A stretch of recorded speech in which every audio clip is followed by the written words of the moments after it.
Story 1. I never thought I'd have a story worthy of one of those entitled people threads, but here we are. I've been an art teacher at the community center for about 5 years now. I love my job helping people discover their creative side, watching them grow from hesitant beginners to confident artists. It pays the bills while I work on my own portfolio, and the community center has always been a positive space. Until last Tuesday. I should give you some background. I teach different classes throughout the week: basics for beginners, watercolor techniques, and my Tuesday evening figure drawing class. The figure drawing class is for intermediate to advanced students who want to improve their ability to capture the human form. Yes, this means we have nude models. It's completely professional, above board, and a standard practice in art education. The community center is fine with it. We use a private studio room with frosted glass, have strict rules about photography, and all students sign a code of conduct. Our models are professionals who work with various art schools in the area. That Tuesday started like any other. I arrived early to set up the space, arranging the easels in a semicircle around the small platform where our model would pose. My students, about 12 regulars ranging from college age to retirees, trickled in, setting up their supplies and chatting amongst themselves. Our model for the evening was already in the back room, preparing for the session. The class began at 6 p.m. I started with a brief discussion about proportion and gesture drawing. Then our model took her position for the first pose, a simple standing pose that would last 20 minutes. Everyone was quietly working, just the sound of charcoal on paper and the occasional cough or shifting of an easel. About 15 minutes into the first pose, it happened. The door burst open, and this woman, I'm going to call her Karen, because that's exactly who she was, stormed in with 2 kids trailing behind her. The older one looked about 10, the younger maybe 7 or 8. Karen was dressed in what I can only describe as suburban chic, expensive athleisure wear, perfectly highlighted hair, designer sunglasses pushed up on her head. Karen, oh my God, what is going on in here? Her voice echoed through the room. Our poor model, startled by the intrusion, quickly grabbed her robe, while my students turned in confusion. I immediately stepped between the woman and the rest of the room. Excuse me, this is a private class. You can't just walk in here. Karen, there is a naked person in front of children, in a community center. She gestured wildly toward my students, most of whom were in their 40s and 50s. Ma'am, these are all adults in an art class. Figure drawing is a standard practice in art education. And again, this is a closed session. You need to leave. Karen, I was told there were art classes here. I brought my children for art lessons. I took a deep breath, trying to remain professional despite the interruption. The children's art class is on Thursdays at 4 p.m. This is an adult figure drawing class. If you'd like to register your children for the appropriate class, the front desk can help you. Instead of listening, she covered her children's eyes dramatically and pushed them behind her, as if shielding them from some terrible danger. Karen, this is pornography. In a public building. There are children in this building. By this point, my students were getting uncomfortable. Some had put down their materials, others were trying to block their work from view. Our model had retreated behind a screen, clearly distressed. This is not pornography. This is fine art. Figure drawing has been a cornerstone of art education for centuries. Karen, I don't care what you call it. Cover up that woman right now, or I'm calling the police. I crossed my arms, feeling my patience wearing thin. I'm going to have to ask you to leave. You're disrupting our class. Karen, I will not leave until all the nude pictures and that woman are covered up. This is indecent exposure. One of my older students, a retired high school teacher, stood up. Student, young lady, you are trespassing in our class. Please leave so we can continue our work. Karen pulled out her phone. Karen, that's it. I'm calling the police. You're all going to be arrested for public indecency and exposing yourselves to minors. She dramatically dialed 911 while continuing to shield her children, who honestly looked more embarrassed by their mother than traumatized by anything they might have glimpsed. Karen on phone. Yes. Hello? I need police at the community center immediately. There are naked people exposing themselves in front of children. It's disgusting and illegal. I could hear the dispatcher asking questions on the other end, while Karen continued her tirade. Meanwhile, I quietly asked the community center manager to come to our room. When he arrived, I quickly explained the situation. Karen noticed him and immediately redirected her outrage. Karen, are you in charge here? Do you know what's happening in this room? There's a naked woman and pornography. Drawings everywhere. In a community building. Manager, ma'am, this is a scheduled figure drawing class for adults. It's a legitimate art class that we've offered for years. Karen, well, it should be held somewhere private then. Not where children could walk in. Manager, this is a private room, and the class is listed as adults only on our schedule. You shouldn't have entered without permission. Karen, the door wasn't locked. Manager, it was closed, and there's a sign that clearly states class in session, do not enter. Karen ignored him and continued her phone conversation. Karen, yes, I'm still here. The manager is trying to defend this smut. Please hurry. The next 20 minutes were agonizing. My poor students sat awkwardly, unable to continue their work. The model remained hidden behind the screen. Karen refused to leave, insisting on watching us to make sure no more indecency occurred until the police arrived. Her children sat in chairs by the door, looking increasingly bored and mortified. Finally, 2 police officers arrived. One male, one female, both looking professional but slightly confused as they entered the room. Female officer, we received a call about indecent exposure. Karen immediately launched into her version of events, talking over everyone else. Karen, yes, I walked in with my children for art classes, and there was a completely naked woman parading around, and all these people were drawing her. In a public building where children could see. The male officer looked around the room, taking in the easels, the art supplies, and the group of uncomfortable-looking adults. Male officer, this appears to be an art class, ma'am. Karen, they're drawing naked people, that's pornography. Female officer, actually, figure drawing with nude models is a standard practice in art education. It's not illegal or pornography. Karen, but my children saw it. Female officer, did you enter a closed room without permission? Karen, the door wasn't locked.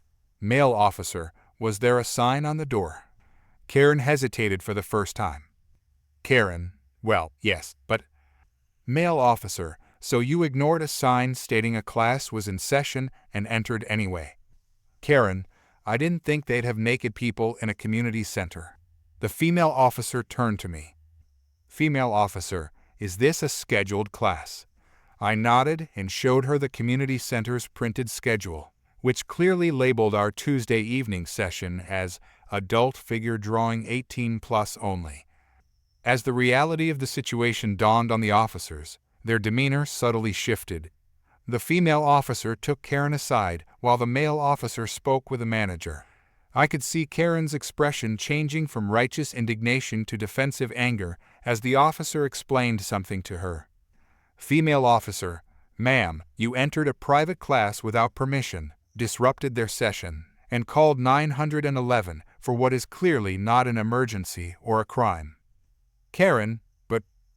Female officer, figure drawing classes with professional models are legal and common in art education.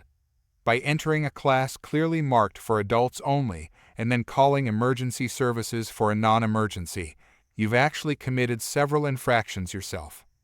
Karen's face went from red with anger to pale with shock. Male officer, we're issuing you a citation for filing a false police report and disrupting a lawful gathering. Karen, a citation. I was protecting my children. Female officer, from something they wouldn't have seen if you hadn't ignored the sign on the door and barged into a private class. The citation is $250, and you'll find information about your court date on the paperwork. Karen looked like she might explode. Karen, This is ridiculous. I'm going to sue this place. I'm going to call the newspaper. Male officer, that's your right, ma'am. But right now, you need to take your children and leave so this class can continue. If you refuse, we can discuss additional charges. The fight seemed to drain out of Karen as she realized the police weren't on her side. She snatched the citation, grabbed her children's hands, and stormed toward the door. Karen, this isn't over. I'm calling the mayor. I'm calling the Board of Education. As she reached the door, she turned for one final shot. Karen, you should all be ashamed of yourselves. And with that, she was gone. The room sat in stunned silence for a moment before the female officer turned to us.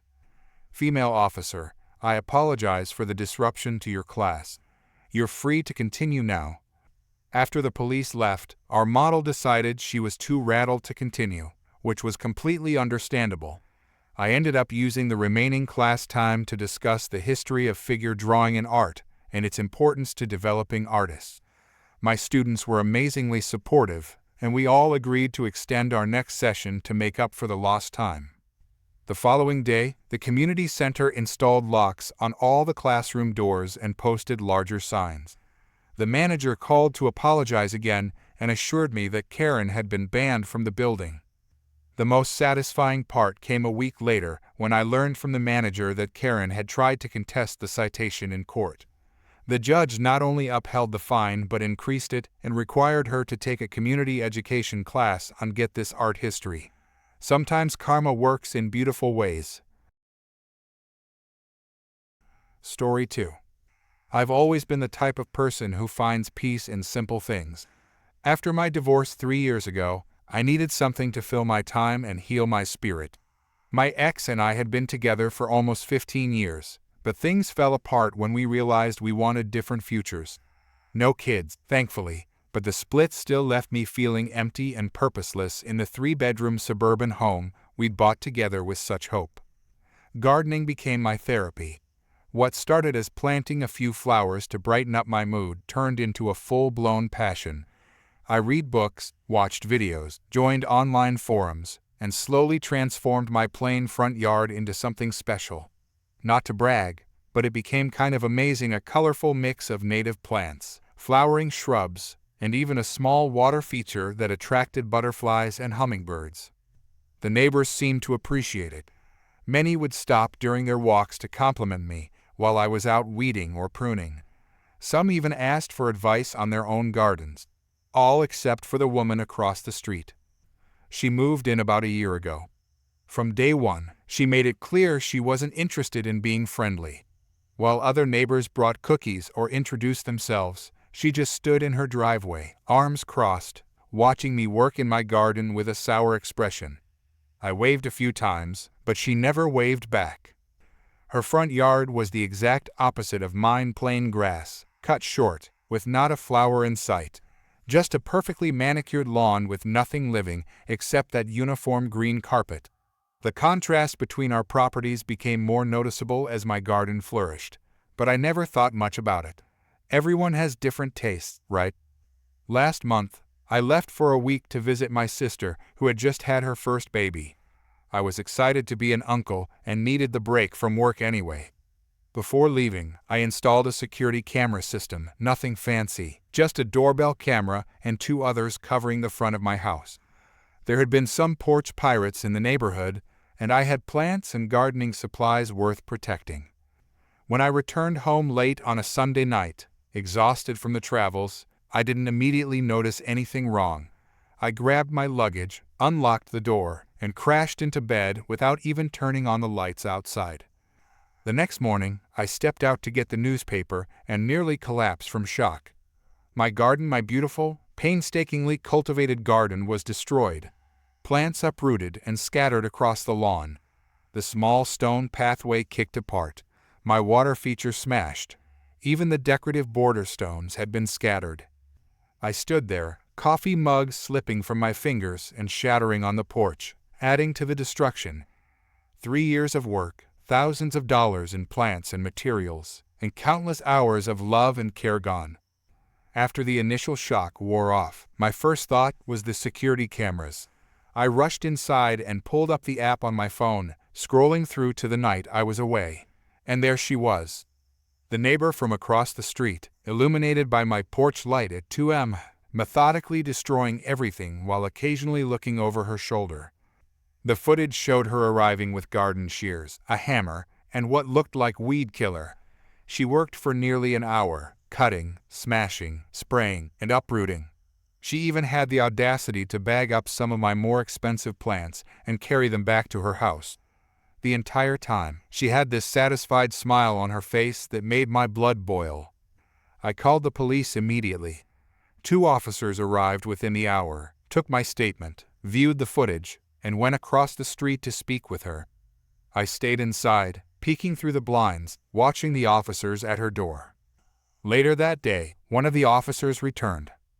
"Officer, sir, we've spoken with your neighbor. She admits to the damage, but claims she was provoked." "Me, provoked? By plants?" "Officer, she says your garden violates neighborhood standards and makes other houses look bad by comparison.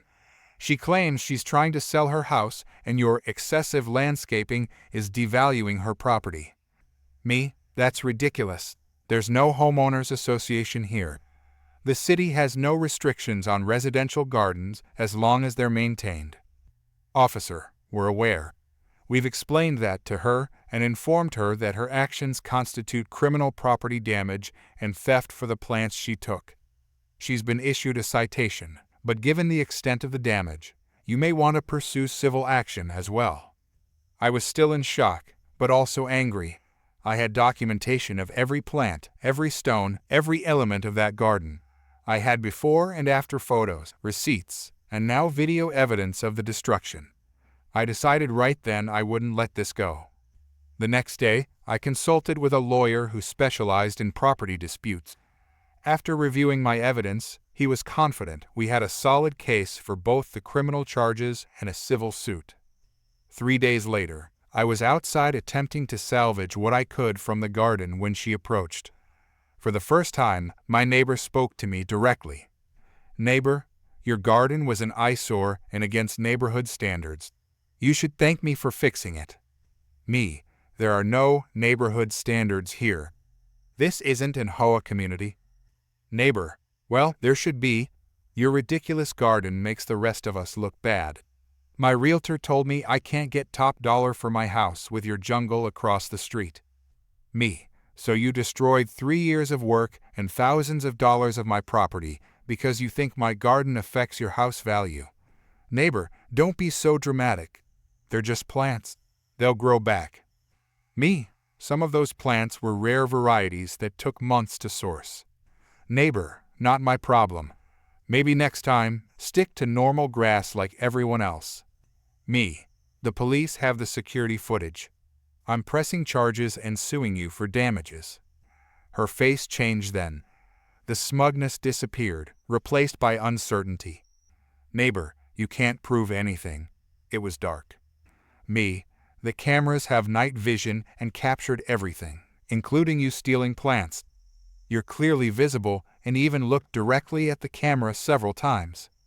"Neighbor, whatever. No judge will side with you over some stupid flowers." With that, she stormed off. But her confident facade was cracking. I could tell she was worried. The legal process moved faster than I expected. The criminal case was straightforward with the video evidence. She was charged with criminal mischief, trespassing, and theft. Rather than risk trial, she accepted a plea deal that included probation and community service, ironically at the City Botanical Gardens. The civil case took longer, but was equally clear-cut. My detailed records and the video evidence left little room for argument. Her lawyer attempted to claim that her actions were justified due to neighborhood aesthetic concerns, but the judge wasn't having it. "Judge, ma'am, there is no legal basis for destroying someone else's property based on your personal aesthetic preferences. This court finds in favor of the plaintiff." The final judgment came to $8,750 for the destroyed plants and materials, plus another $3,000 for labor costs to restore the garden, and $2,500 in punitive damages. a total of $14,250 that she was ordered to pay me. When the judgment was announced, she began crying in court, claiming she couldn't afford it. The judge was unmoved.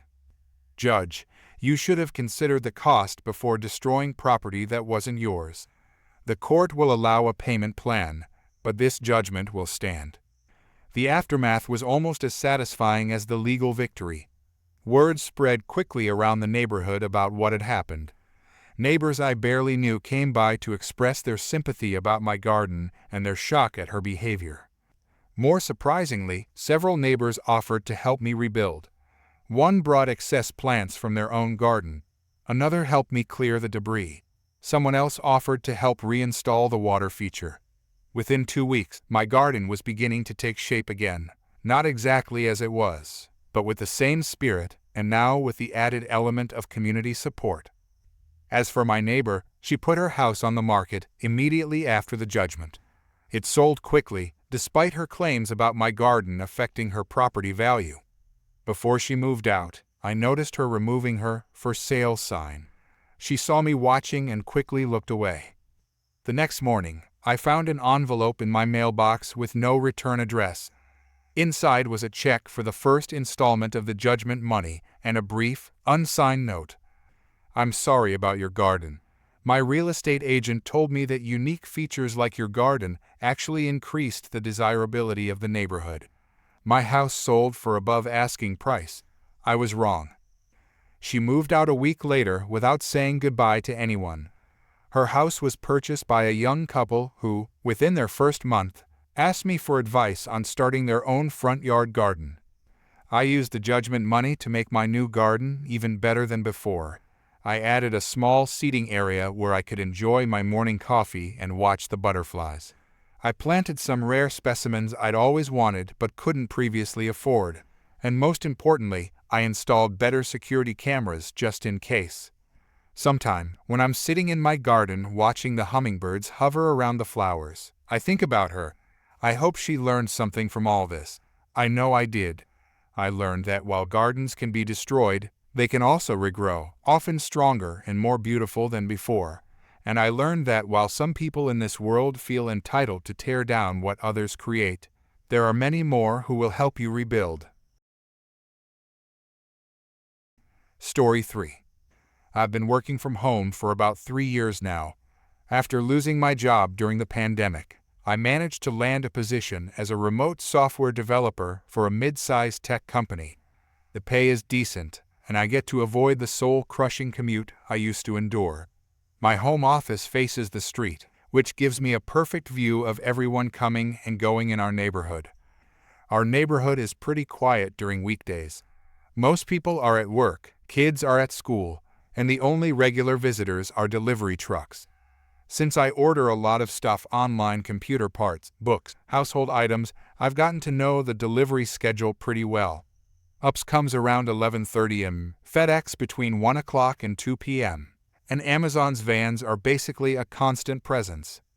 Last month, I'd ordered a new graphics card that cost me nearly $800. I'd been saving up for it for months, and I was excited to finally upgrade my aging computer. The tracking information said it would be delivered on Thursday afternoon. That Thursday, I was in the middle of a Zoom meeting when I noticed a FedEx truck pull up outside. I kept one eye on the street while pretending to pay attention to my coworker's presentation. The driver dropped off a package on my porch, took a photo, and drove off. I was about to excuse myself from the meeting to grab the package when I noticed something strange. A white sedan that had been parked a few houses down suddenly started moving, following slowly behind the FedEx truck. I didn't think much of it at first, maybe they were waiting for a delivery too. But then the sedan stopped in front of my house. A woman with blonde hair got out, walked right up to my porch, and picked up my package. She didn't even look around to see if anyone was watching. She just grabbed it like it belonged to her. I immediately muted my Zoom call. Me. Sorry everyone, there's an emergency. I need to step away for a minute. I ran out the front door just as the woman was walking back to her car with my graphics card. Me. Hey, what do you think you're doing? That's my package. The woman turned around, looking completely unfazed. She was probably in her 40s, wearing expensive-looking workout clothes and oversized sunglasses. Woman. Oh, this is my package. It was delivered to the wrong address. Me. No, it's not. That package has my name on it, and it was delivered to my house. Put it back. She clutched the box tighter to her chest and gave me a look like I was the one being unreasonable. Woman. Listen, I've been waiting for this delivery all day. The driver made a mistake. It happens. Me. I can see my name on the label from here. I watched the FedEx driver deliver it to my house. You're stealing my package. Woman. Don't be ridiculous. Why would I steal someone's package? I'm not a thief. By this point, I was getting really angry. I could see my coworkers' confused faces on my laptop screen through the open door, but I didn't care. Me. I watched you from my window. You've been following the delivery truck and taking packages off porches. Now put mine back, or I'm calling the police. Her fake friendly demeanor instantly vanished. Woman. How dare you accuse me of stealing? Do you know who I am? My husband is a lawyer. Me. I don't care if your husband is the president. That's my package, and you're on my property without permission. Give it back now. She took a step toward her car. Woman. I don't have to listen to this. I stepped forward and blocked her path to her car. Me. You're not leaving with my package. That's when she completely lost it. Her face turned red, and she started screaming. Woman. Get out of my way. You have no right to harass me like this. I'm calling the police. Me. Good idea. Let's call them together. I'm sure they'd be interested to know you're following delivery trucks and stealing packages. For a moment, I thought she was going to back down. She looked around, probably realizing that other neighbors might be watching. But instead of giving up, she did something I couldn't believe. Woman. Fine. You want your stupid package so badly? Here, take it. She threw my $800 graphics card into the street. I watched in horror as it landed with a sickening crunch right in the path of an oncoming car. The driver swerved, but the rear tire still rolled over one corner of the box. Me. Are you insane? Do you have any idea how much that cost? Woman. Oh, boo-hoo. Buy another one. She tried to get into her car, but I pulled out my phone. Me. Don't bother running. I'm calling the police, and I have your license plate number. Plus, this whole thing is on my Ring doorbell camera. Her face went pale when I mentioned the camera. She hadn't noticed the small device mounted next to my front door. Woman. You're recording me? That's illegal. You can't record people without their permission. Me. It's my property. I can record anything that happens on it. And what you just did is theft and vandalism, both of which are actual crimes. She switched tactics immediately, her voice suddenly sweet and apologetic. Woman. Look, I'm sorry about your package. I made a mistake. Let's just forget this happened, okay? I can pay you for whatever was in the box. Me. Too late for that. The police are already on their way. That was a bluff, but it worked. She jumped into her car and sped off, nearly hitting a mailbox as she peeled out of our neighborhood. I retrieved what was left of my package from the street. The box was crushed, and I was pretty sure the graphics card inside was damaged beyond repair. I went back inside, apologized to my coworkers, and ended the meeting early. Then I called the police and filed a report.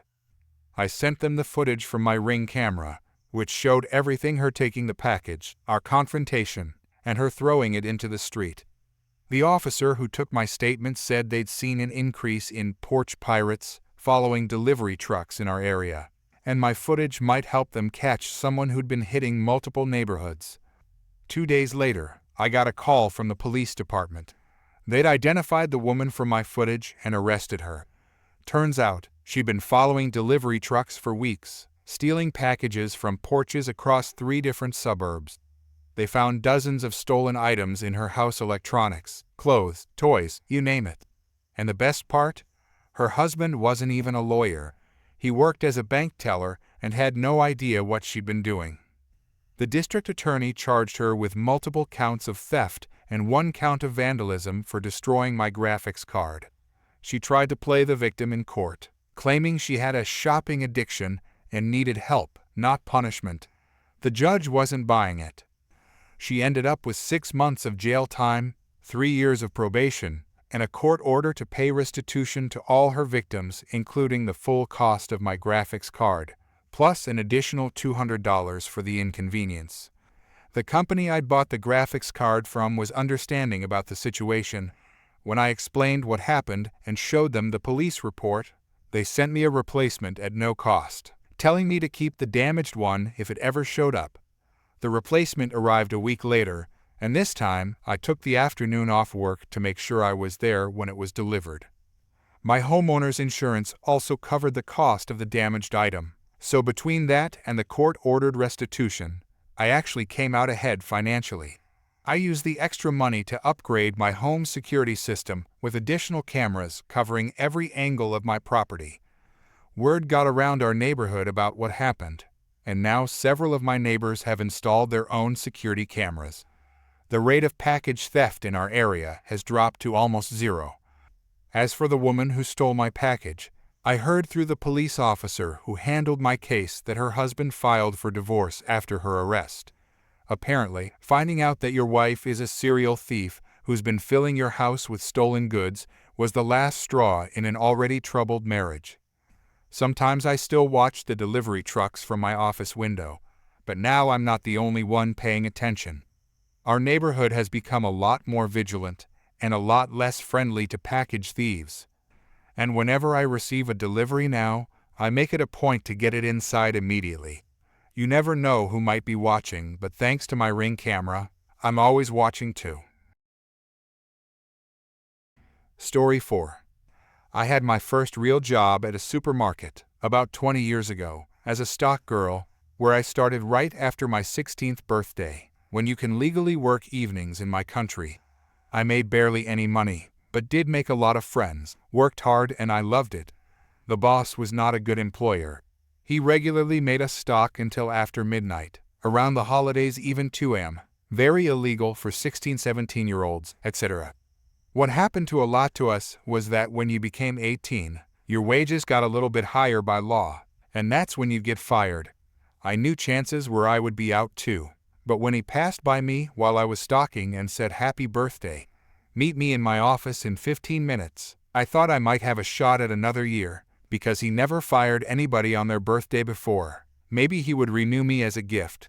He didn't. I was informed I could work the final 2 weeks of my contract, and then I would be out. Time for my petty revenge.